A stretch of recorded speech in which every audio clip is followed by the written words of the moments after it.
नमस्कार दोस्तों, एक बार फिर से आप सभी का स्वागत है। दोस्तों, आज के इस वीडियो में सीटेट एग्जाम 2021 के लिए हिंदी शिक्षण के टॉप 15 प्रश्न देखेंगे, जो कि आपके सीटेट एग्जाम के लिए काफ़ी ज़्यादा इंपॉर्टेंट है। दोस्तों, ये सभी प्रश्न जूनियर स्तर के हैं, इसलिए आप लोग इनको ध्यान से देखिए और इसी प्रकार के प्रश्न आपको एग्जाम में जरूर देखने को मिलेगा। तो चलिए शुरू करते हैं। पहला प्रश्न आपके सामने है, इसका आप लोग आंसर बताइए। पाठ में ठिठियाकर हंसने लगी जैसा वाक्य आया है। ठिठियाना शब्द में आना प्रत्यय का प्रयोग हुआ है। आना प्रत्यय से बनने वाले 4 सार्थक शब्द लिखिए। इस प्रश्न का स्वरूप क्या पोषित करता है, आपको यह बताना है। ठीक है, देखिए दोस्तों, आप कक्षा में कोई पाठ पढ़ा रहे हैं, पाठ पढ़ाने के दौरान ठिठियाकर हंसने लगी एक शब्द या एक वाक्य आया है, तो ठिठियाना शब्द जो आया है, इसमें जो आना प्रत्यय लगा हुआ है, आपने बच्चों से पूछा कि बच्चों आप लोग बताइए कि आना प्रत्यय से बनने वाले 4 सार्थक शब्द कौन कौन से हैं, या आप लिख कर दिखाइए। इस प्रकार के प्रश्न अगर आप बच्चों से पूछ रहे हैं, तब यह क्या दर्शाता है, किसे पोषित करता है, आपको यह बताना है। पाठ्य पुस्तकीय व्याकरण को पोषित करता है, या प्रत्यय का समस्त ज्ञान को पोषित करता है, या सूत्र शैलीय व्याकरण को पोषित करता है, या संदर्भ में व्याकरण। आपका जवाब क्या होगा? आपका जवाब होगा दोस्तों, ये जो है संदर्भ में व्याकरण को पोषित करता है। क्यों? देखिए दोस्तों, जब किसी पाठ में आए हुए वाक्यों, शब्दों, वाक्यांशों के आधार पर व्याकरण की शिक्षा दी जाती है, तो इसे हम क्या कहते हैं? संदर्भ में व्याकरण कहते हैं। ठीक है, यहां पे दोस्तों आपका चौथा ऑप्शन बिल्कुल सही है, संदर्भ में व्याकरण। चलिए अगला प्रश्न देखेंगे। सभी प्रश्न आप लोग ध्यान से देखिए। उच्च प्राथमिक स्तर पर परिचित कराने की प्रक्रिया पर बल दिया जाता है। क्या परिचित कराने पर बल दिया जाता है? क्या साहित्यिक विधाओं से, या पठन प्रक्रिया से, या लेखन प्रक्रिया से, या अलंकार व छंद से? आपका जवाब क्या होगा, आप लोग बताइए। देखिए दोस्तों, उच्च प्राथमिक स्तर पर साहित्यिक विधाओं से परिचित कराने की प्रक्रिया पर बल दिया जाता है। साहित्यिक विधाओं के अंतर्गत दोस्तों आपका कविता, कहानी, निबंध, ये सब चीजें आ जाती हैं। इन सब चीजों से जो है परिचय कराना चाहिए बच्चों को। क्यों? क्योंकि जो है उच्च प्राथमिक स्तर पर जो बच्चे होते हैं, वो जो है भाषा कौशल में दक्षता प्राप्त कर लेते हैं, इसलिए उन्हें जो है साहित्यिक विधाओं से परिचित कराना चाहिए। यहाँ पे पहला ऑप्शन आपका बिल्कुल सही है। चलिए आगे बढ़ते हैं। अगला प्रश्न आपके सामने है, उच्च प्राथमिक स्तर पर व्याकरण सिखाने की किस विधि को आप सर्वाधिक महत्वपूर्ण एवं उपयोगी पाते हैं? आपको यह बताना है। उच्च प्राथमिक स्तर पर व्याकरण सिखाने की किस विधि को आप सर्वाधिक महत्वपूर्ण मानते हैं? क्या अनुवाद विधि को, या आगमन विधि को, या निगमन विधि, या पाठ्य पुस्तकीय विधि? आप लोग बताइए, आपका जवाब क्या होगा। देखिए दोस्तों, उच्च प्राथमिक स्तर पर व्याकरण सिखाने की आगमन विधि को आप सर्वाधिक महत्वपूर्ण मानेंगे। आगमन विधि को महत्वपूर्ण क्यों मानेंगे? क्योंकि दोस्तों आगमन विधि में क्या होता है, पहले उदाहरण दिया जाता है, पहले उदाहरण के माध्यम से समझाया जाता है बच्चों को, उसके बाद नियम बताया जाता है। और यह जो नियम है, यह जो विधि है, यह बच्चों के लिए ज्यादा इंपॉर्टेंट होती है, इसलिए यहाँ पे दूसरा ऑप्शन आपका बिल्कुल सही है। चलिए आगे बढ़ते हैं। अगला प्रश्न आपके सामने है। सभी प्रश्न दोस्तों ध्यान से देखिए, ऐसे ही प्रश्न आपको जरूर एग्जाम में देखने को मिलेगा। उच्च प्राथमिक स्तर पर भाषा शिक्षण का उद्देश्य नहीं है। शिक्षण का उद्देश्य नहीं है, आपको यह बताना है। तो ऑप्शन है विभिन्न साहित्यिक विधाओं की समझ का विकास, यह तो उद्देश्य होना चाहिए दोस्तों भाषा शिक्षण का। निजी अनुभवों के आधार पर भाषा का सृजनशील प्रयोग, यह भी शिक्षण का उद्देश्य होना चाहिए। बच्चों के निजी अनुभवों के आधार पर भाषा का सृजनशील प्रयोग करना चाहिए। भाषा के व्याकरणिक बिंदुओं की परिभाषाओं को जानना, परिभाषाओं को जानने पर आपको बल नहीं देना है, यह आपका उद्देश्य नहीं है। तीसरा ऑप्शन ही सही है दोस्तों। यहाँ पे आपको बताना था कि भाषा शिक्षण का उद्देश्य कौन सा नहीं है, तो भाषा के व्याकरणिक बिंदुओं की परिभाषाओं को जानना, यह जो है शिक्षण का उद्देश्य नहीं है। तो यहाँ पे दोस्तों तीसरा ऑप्शन आपका बिल्कुल सही है। अगला प्रश्न है, भाषा की नियमबद्ध प्रकृति को पहचानना और उसका विश्लेषण करना उच्च प्राथमिक स्तर पर भाषा शिक्षण का क्या उद्देश्य है? क्या मुख्य उद्देश्य है, या उद्देश्य है, या उद्देश्य नहीं है, या एकमात्र उद्देश्य है? देखिए दोस्तों, भाषा की नियमबद्ध प्रकृति को पहचानना और उसका विश्लेषण करना उच्च प्राथमिक स्तर पर भाषा शिक्षण का एक उद्देश्य है। मुख्य उद्देश्य यहाँ पे नहीं होगा, केवल उद्देश्य यहाँ पे सही है। ठीक है, यहाँ पे जो है केवल उद्देश्य होता है। देखिए दोस्तों, भाषा शिक्षण का जो उद्देश्य होता है वह क्या होता है कि भाषा के नए संदर्भों का ज्ञान प्रयोग करना। ठीक है, भाषा के नए नए संदर्भों का ज्ञान प्रयोग करना, साहित्य की जो है विभिन्न विधाओं का प्रयोग करना, जैसे कि कविता, कहानी, निबंध, इन सब से परिचय कराना, ये सब जो है उच्च प्राथमिक स्तर पर भाषा शिक्षण का उद्देश्य होता है। यहाँ पे आपका दूसरा ऑप्शन बिल्कुल सही है।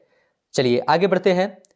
अगला प्रश्न है, उच्च प्राथमिक स्तर पर बच्चों के भाषा विकास के लिए जरूरी है कि, क्या जरूरी है आपको बताना है।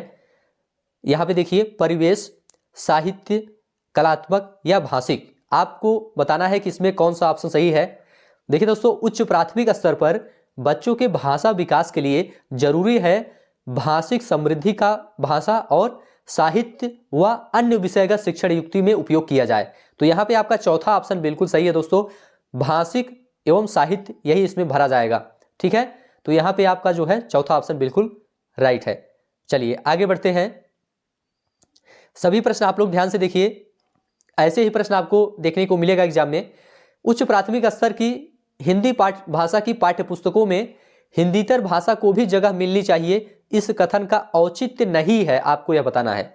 तो हिंदीतर भाषाओं के माध्यम से संवेदनाओं को विस्तार देना, यह तो जो है इसका औचित्य है दोस्तों। कौन सा औचित्य नहीं है आपको यह बताना है। उच्च प्राथमिक स्तर की हिंदी भाषा की पाठ्य पुस्तकों में हिंदीतर भाषाओं को भी जगह मिलनी चाहिए, तो कौन सा जो है इसमें औचित्य सही नहीं है, आपको यह बताना है। हिंदीतर भाषियों के आक्रोश को शांत करना, क्या यह औचित्य है या नहीं है, आपको यहां बताना है क्या नहीं है। तो दूसरा ऑप्शन ही दोस्तों नहीं है, यह हिंदीतर भाषियों के आक्रोश को शांत करना, इसका औचित्य बिल्कुल भी नहीं है। हिंदीतर भाषा को जो जगह मिलती है, इसका जो है औचित्य जो है हिंदीतर भाषियों का आक्रोश को शांत करना नहीं होता है दोस्तों। बाकी तीनों सही है, हिंदीतर भाषा के साहित्य से परिचित कराना, हिंदीतर भाषाओं की रचना शैलियों से परिचित कराना, तो यहाँ पे केवल आपका दूसरा ऑप्शन सही है।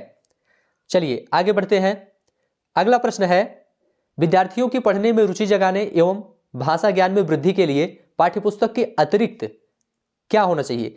पठन सामग्री विकसित की जा सकती है या शैक्षिक भ्रमण का अधिकाधिक आयोजन किया जाना चाहिए। देखिए दोस्तों, भाषा ज्ञान में वृद्धि करना है तो भाषा ज्ञान में वृद्धि के लिए जो है शैक्षिक भ्रमण उपयोगी नहीं होता है। पाठ्यचर्या सहगामी क्रियाओं का अधिकाधिक आयोजन करने से भी भाषा ज्ञान में वृद्धि नहीं होती है। समाचार पत्र पोस्टर का निर्माण करने से भाषा ज्ञान में वृद्धि नहीं होती है। तो यहाँ पे क्या सही है दोस्तों, पठन सामग्री विकसित की जा सकती है। विद्यार्थियों की पढ़ने में रुचि जगाने एवं भाषा ज्ञान में वृद्धि के लिए पाठ्यपुस्तक के अतिरिक्त पठन सामग्री विकसित की जा सकती है। यहाँ पे दोस्तों आपका पहला ऑप्शन बिल्कुल सही है। देखिए दोस्तों, बच्चों को पाठ्यपुस्तक के अतिरिक्त जो है पत्र, पत्रिकाएं, कहानी, कविता, इन सब की पुस्तकें पढ़ने के लिए प्रेरित करना चाहिए। इससे क्या होता है, इससे बच्चों में जो है पढ़ने के प्रति रुचि उत्पन्न होती है। यहाँ पे दोस्तों आपका पहला ही ऑप्शन सही है। अगला प्रश्न देखेंगे, सभी प्रश्न ध्यान से देखिए। उच्च प्राथमिक स्तर पर बच्चों के भाषाई आकलन की दृष्टि से सबसे महत्वपूर्ण प्रश्न क्या है, आपको यह बताना है। पहला प्रश्न है, नीलकंठ की नृत्य भंगिमा को अपने शब्द चित्र में प्रस्तुत कीजिए। क्या इस प्रकार के प्रश्न से आप बच्चों के भाषा का आकलन कर सकते हैं। दूसरा है, मोर मोरनी के नाम किस आधार पर रखे गए हैं। क्या इस प्रकार के प्रश्न से आप आकलन कर सकते हैं।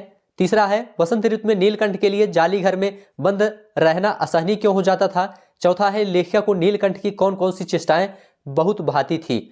यहाँ पे आपको बच्चों का भाषा का आकलन करना है, तो इसके लिए सबसे उपयुक्त प्रश्न कौन सा है दोस्तों, नीलकंठ की नृत्य भंगिमा को अपने शब्द चित्र में प्रस्तुत कीजिए। इस प्रकार के जो प्रश्न है, इससे आप बच्चों के भाषा का आकलन आसानी से कर सकते हैं, क्योंकि इस प्रकार के प्रश्नों में बच्चे अपनी भाषा का प्रयोग बेहतर तरीके से करेंगे और आप जो है उनकी भाषा का आकलन आसानी से कर पाएंगे।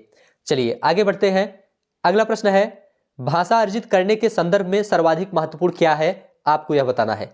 तो भाषा अर्जित करने के संदर्भ में क्या विद्यालय परीक्षा प्रक्रिया यह महत्वपूर्ण है, या भाषिक पठन सामग्री, या समृद्ध भाषा परिवेश, या संचार माध्यमों का अधिक प्रयोग। तो यहाँ पे दोस्तों क्या सही है, आप लोग बताइए।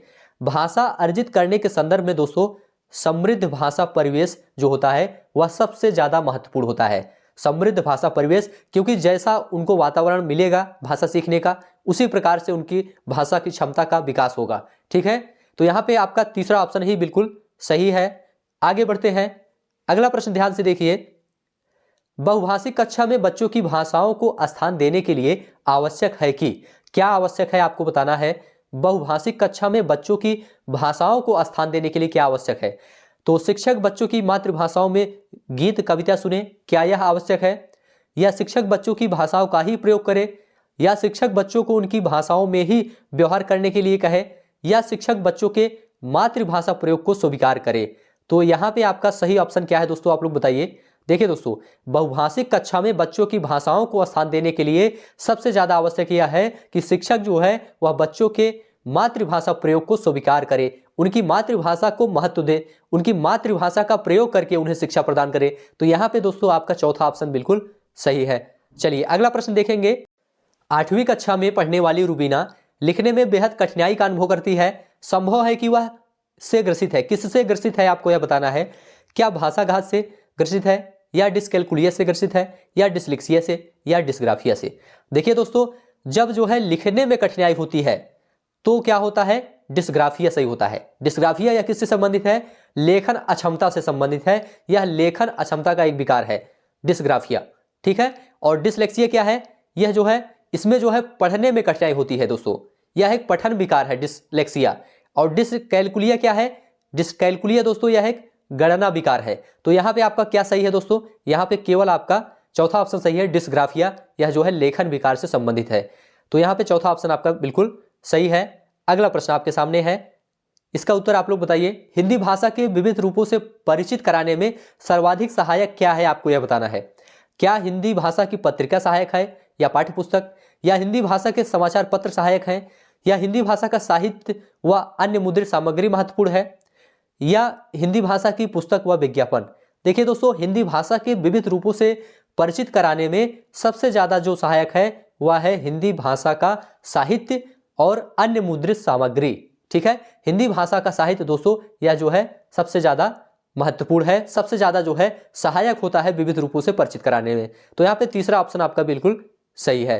इस प्रकार के प्रश्न दोस्तों जरूर आपको एग्जाम में देखने को मिलेगा, तो ध्यान से प्रश्नों को देखते चलिए। भाषा सीखने और भाषा अर्जित करने में मुख्य अंतर का आधार नहीं है, आपको यह बताना है। व्याकरण, भाषाई परिवेश, स्वाभाविकता, सहजता। आपका जवाब क्या होगा आप लोग बताइए।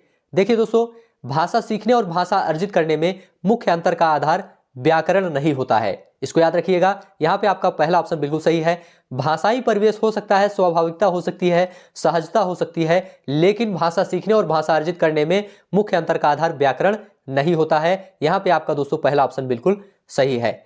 लास्ट प्रश्न आपके सामने है, ध्यान से आप लोग देखिए, इसका आंसर आप लोग बताइए। स्त्री को सौंदर्य का प्रतिमान बना दिया जाना ही उसका बंधन बन जाता है। इस विषय पर कक्षा में चर्चा कीजिए। इस विषय पर कक्षा में चर्चा कीजिए। भाषा की पाठ्यपुस्तक में इस प्रश्न को स्थान देने का क्या औचित्य है, आपको यह बताना है। भाषा को स्त्री विमर्श से जोड़ना, या सौंदर्य प्रतिमान बनाना, या स्त्री बंधन की चर्चा करना, या सौंदर्य प्रसाधनों का विरोध करना। आपका जवाब यहाँ पे क्या होगा आप लोग बताइए। देखिए दोस्तों, स्त्री को सौंदर्य का प्रतिमान बना दिया जाना ही उसका बंधन बन जाता है। इस विषय पर कक्षा में चर्चा कीजिए। भाषा की पाठ्यपुस्तक में दोस्तों इस प्रश्न को स्थान देने का केवल यही औचित्य है कि भाषा को स्त्री विमर्श से जोड़ना। किससे जोड़ना, भाषा को स्त्री विमर्श से जोड़ना। देखिए दोस्तों, भाषा को सामाजिक मुद्दों से जोड़ते हुए कक्षा में प्रस्तुत अगर करते हैं तो इससे जो है बच्चे की भाषा क्षमता में दक्षता प्राप्त होती है, साथ साथ वो जो है सामाजिक मुद्दों से भी परिचित होते हैं। इसलिए आपका यहाँ पे पहला ऑप्शन बिल्कुल सही है।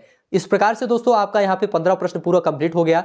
ये सभी प्रश्न आपके सीटेट एग्जाम के लिए काफी ज्यादा इंपॉर्टेंट हैं। इस प्रकार के प्रश्न आपको सीटेट एग्जाम में दोस्तों जरूर देखने को मिलेगा। आशा है यह वीडियो आपको अच्छा लगा है। अच्छा लगा हो तो हमारे चैनल को भी सब्सक्राइब करिए, कमेंट में लिखकर जरूर बताइए। अब हम आपको नेक्स्ट वीडियो में मिलेंगे किसी नए टॉपिक के साथ। तब तक के लिए आप सभी का बहुत बहुत धन्यवाद।